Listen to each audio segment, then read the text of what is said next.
বঙ্গবন্ধু কন্যা বাংলাদেশে ফেরার ঘোষণা দেওয়ার পর উনি যে রয়টার্সে সাক্ষাৎকার দিলেন, এই সাক্ষাৎকারের পর একদিকে যেমন বাংলাদেশের বিরোধী পক্ষ অর্থাৎ স্বাধীনতা বিরোধী শক্তি, রাজাকারের দোসররা, রাজাকারের নাতিপুতিরা, রাজাকারের বাচ্চারা, রাজাকারের বংশধররা, রাজাকারের পরম্পরা যারা ধরে রেখেছে, জামাত, বিএনপি, এনসিপি, আরো যতগুলা ইসলামিক জঙ্গিবাদী মৌলবাদী দল আছে, এরা ভয় পাচ্ছে। এরা বিভিন্ন কথা বলছে, শেখ হাসিনা তো ফিরে আসবে না, এইসব প্রপাগান্ডা। দলীয় নেতাকর্মীদেরকে উজ্জীবিত রাখার জন্য এইসব বলার চেষ্টা করছে। একটা পক্ষ বলছে শেখ হাসিনাকে ফিরিয়ে আনা হবে, জোরপূর্বক আনা হবে। আরেকটা পক্ষ বলছে আনার সাথে সাথে ফাঁসির রায় কার্যকর করা হবে। এগুলো অনেক কথা বলতেছে, আমরা সকাল সন্ধ্যা 3 বেলা এগুলা শুনতেছি, বাট এগুলা কানে নেওয়ার মতো কোনো কথা না, এগুলা মাথায় নিয়েন না। কিন্তু এখানে একটা গুরুত্বপূর্ণ বিষয় হলো, আওয়ামী লীগের যেই নেতাকর্মী গুলা 2024 সালের 5 আগস্টের সেই জঙ্গি অভ্যুত্থানের পর আওয়ামী লীগকে রাজনৈতিক মাঠে টিকিয়ে রেখেছে, আওয়ামী লীগকে প্রাসঙ্গিক রেখেছে, এই শ্রেণীর একটা বিশাল অংশ তারা একটা বিষয় নিয়ে কনফিউজড।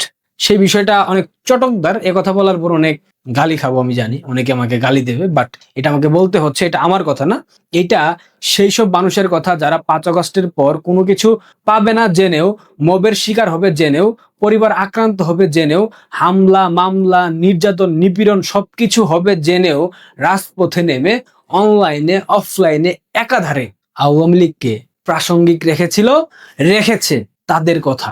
তারা জানতে চায় যেই সব ব্যক্তির জন্য বাংলাদেশে 5 আগস্টের প্রেক্ষাপট সৃষ্টি হয়েছিল, যেই সব ব্যক্তির জন্য আওয়ামী লীগ তৃণমূল থেকে বিচ্ছিন্ন হয়েছিল, যেই সব ব্যক্তির জন্য বঙ্গবন্ধু কন্যার সাথে তৃণমূলের যে সংযোগ সিঁড়ি ছিল সেটা বিচ্যুত হয়েছিল, সেটা ভেঙে গিয়েছিল, যেই সব ব্যক্তিরা বঙ্গবন্ধু কন্যার আশেপাশে গোলক ধাঁধা সৃষ্টি করে রেখেছিল, যেই সব ব্যক্তিরা বঙ্গবন্ধু কন্যার আশেপাশে কালো কাপড়ের পর্দা ঝুলিয়ে রেখেছিল, যাদের কারণে তৃণমূলের সাথে কেন্দ্রের যোগাযোগ বিচ্ছিন্ন হয়েছে, যাদের কারণে তৃণমূল নির্যাতিত হয়েছে, বঞ্চিত হয়েছে, কোনো সুযোগ সুবিধা পায়নি, এই মানুষগুলা কি বঙ্গবন্ধু কন্যার সাথে ডিসেম্বরে বাংলাদেশে ফিরবে? এদের একটা অংশ জেলবন্দি, অর্থাৎ যারা 5 আগস্টের প্রেক্ষাপট সৃষ্টির নেপথ্যের কারিগর, যারা দীর্ঘ 15 বছর দলটাকে চুষে চুষে খেয়েছে, এদের একটা অংশ জেলবন্দি এই মুহূর্তে।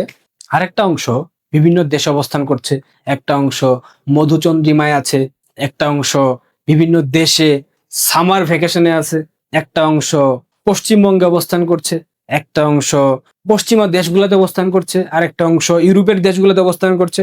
অর্থাৎ ছড়িয়ে ছিটিয়ে আছে এই সুবিধাবাদী সুবিধাভোগী শ্রেণী। এরা কি বঙ্গবন্ধু কন্যার সাথে একই ফ্লাইটে কিংবা উনি যেভাবে আসুক উনার সাথে ফিরবে? এই তৃণমূলের মানুষগুলা জানতে চায়।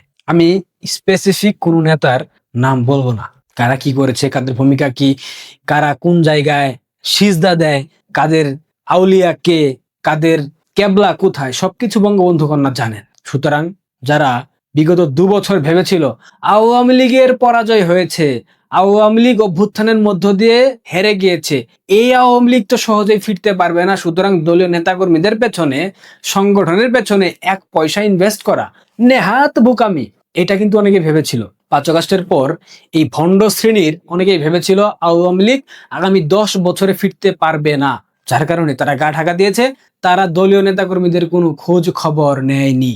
এই শ্রেণীও কিন্তু একদম আগ বাড়িয়ে দাঁড়িয়ে আছে, কখন বঙ্গবন্ধু কন্যা বাংলাদেশে ফিরবে, এরাও সাথে সাথে ফিরবে, ফিরে গিয়ে অ্যারেস্ট হবে, অনেকেই তেগি নেতা সাজবে, রাজপথ গরম করবে। অথচ যারা 2টা বছর রাজপথে লড়াই সংগ্রাম করে জেল জুলুমের শিকার হয়ে পরিবার হামলা মামলার শিকার হলো, তারা দলটাকে টিকিয়ে রাখলো, প্রাসঙ্গিক রাখলো, তারা কিন্তু তখন হারিয়ে যাবে।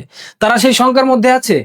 এই বিষয়টা আওয়ামী লীগের শীর্ষ পর্যায়ের নেতাকর্মীদের স্পষ্ট করা উচিত যে যারা চুরবাটপার, যাদের কারণে 5 আগস্ট বাংলাদেশে হয়েছে, 5 আগস্ট একটা আন্তর্জাতিক এবং দেশীয় ষড়যন্ত্র ছিল, এটা আপনিও জানেন, আমিও জানি, এটা স্পষ্ট পরিষ্কার, স্বচ্ছ পানির মতো পরিষ্কার এবং প্রমাণিত সত্য। কিন্তু 5 আগস্ট হবার পেছনে যেই ধীরে ধীরে ধীরে ধীরে প্রেক্ষাপট গুলা হয়েছে, এগুলোর জন্য কি কেউ দায়ী না?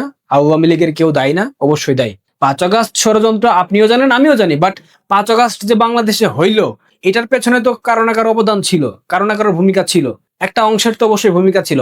এই অংশ কি আবারও ক্ষমতার কেন্দ্রবিন্দুতে অবস্থান করবে কিনা, এই অংশ কি আবারও বঙ্গবন্ধু কন্যার সাথে বাংলাদেশে ফিরবে কিনা, এবং ফিরে যাওয়ার পর তারা কি আবার আগের মতো ছুরি চালাবে, ছুরি ঘুরাবে, ক্ষমতার ছুরি? যদি তেমনটাই হয় তবে পরিস্থিতি কিন্তু ভালো হবে না।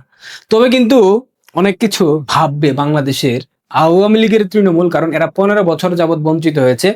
যারা এদেরকে বঞ্চিত করেছে তারাই যদি ফের ক্ষমতার কেন্দ্রবিন্দুতে অবস্থান করে, এটা কোনোভাবে মেনে নেওয়ার মতো ঘটনা নয়। বিগত 2.5 বছরে কাদের আমল নামা ডান হাতে, কাদের বা হাতে বঙ্গবন্ধুর কন্যা স্পষ্ট জানেন। কারা কারা বঙ্গবন্ধু কন্যাকে ভারতে রেখে পশ্চিমা দেশগুলোতে পাড়ি জমিয়েছেন, রাজনৈতিক আশ্রয় নিয়েছেন, তারা কি আবারও বাংলাদেশে ফিরতে চান? যদি ফেরার কথা ভাবেন তবে ভুলে যান। আমি মনে করি ভুলে যাওয়াই ভালো, কারণ যাওয়াটা আপনাদের জন্য সমুচিত হবে না। আপনাদের উপরই প্রথম, বুঝেন নাই কি বুঝাইছি? বুঝানেন, ক্লিয়ারলি না বললাম, স্পষ্টভাবে না বললাম। আর একটা শ্রেণী যারা বলছেন স্থলপথে বঙ্গবন্ধু কন্যা বাংলাদেশে ঢুকবে, কোন জানে সীমান্ত বললো, যশোর সীমান্ত দিয়ে ঢুকবে, পদ্মা পার হয়ে পাশে আসবে, এগুলা গাঁজাখড়ি গল্প আপনাদেরকে কে শোনায়? আপনার কানে কানে বইলা দিছে কেউ? বঙ্গবন্ধু কন্যা কি আপনাকে ফোন করে বলছে আমি বেনাপোল দিয়ে ঢুকবো, ঢুকে আমি পদ্মা সেতু দিয়ে এদিক দিয়ে আসবো ঢাকায়? আপনাকে বলছে? মানে গুজব রটান ভাই, এইভাবে এইভাবে গুজব রটাইতে হয়? উনি কিভাবে আসবেন কিভাবে আসবেন না, এটা একটা কৌশলগত ব্যাপার। উনি কি এটা কোথাও বলেছেন যে এভাবে আসবেন? মানে বঙ্গবন্ধু কন্যা কি আপনাকে ফোন করে বলেছেন যে এই আমি তো এভাবে আসবো, তোমরা প্রিপারেশন নাও, বলেছে? মানে একজন সরাসরি এইভাবে গুজব রটায় কেউ? একটু রয়েস হয়ে ছড়ান। যাই হোক, আওয়ামী লীগের শীর্ষ পর্যায়ের যারা গ্রহণযোগ্য, জনবান্ধব, জনসম্পৃক্ত, আপনাদের উচিত এই বিষয়গুলো স্পষ্ট করা যে সেই সকল দুর্বৃত্তরা যাদের দুর্বৃত্তায়নের কারণে 5 আগস্ট বাংলাদেশে হয়েছে, যাদের দুর্বৃত্তায়নের কারণে তৃণমূল বঞ্চিত হয়েছে, তারা কি আবারও বাংলাদেশে ফিরবে, ফিরে ক্ষমতার মসনদে এরকম এরকম করবে? যদি করে থাকে তবে ভবিষ্যৎ ভালো হবে না। এটা বাস্তবতা, এটা আমার কথা না।